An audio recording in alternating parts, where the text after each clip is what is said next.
Prokuroria publike ka filluar procedurë kundër një burri 36 vjeçar për të cilin ekziston dyshimi i arsyeshëm se ka kryer vepra penale, lëndim trupor dhe shkaktim rreziku të përgjithshëm. Mbrëm rreth mesnatës në shtëpinë familjare në Shkup, i dyshuari kreu dhunë në familje dhe lëndoi fizikisht gruan e tij dhe nënën e saj. Me qëllim që t'i friksonte, i dyshuari filloi të bërtiste dhe të kërcënonte gruan e tij dhe 2 fëmijët e tyre, të moshës 6 dhe 4 vjeç. Kur e dëmtuara kërkoi t'i ndalonte, ai e kapi për krahu dhe e shtyu, duke i shkaktuar lëndime trupore.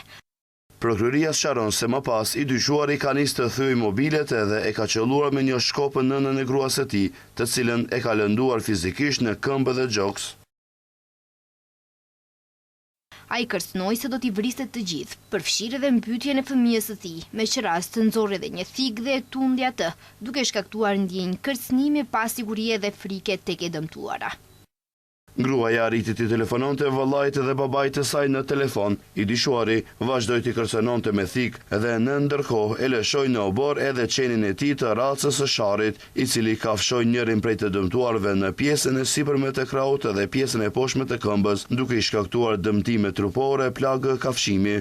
Duke marrë parasysh të gjitha veprimet e të dyshuarit, rrethana që tregojnë qartë rrezik ikjeje, si dhe frikën se ai mund t'i përsërisë aktet e dhunës në familje, prokurori publik i propozoi gjykatësit të procedurës paraprake caktimin e masës së paraburgimit.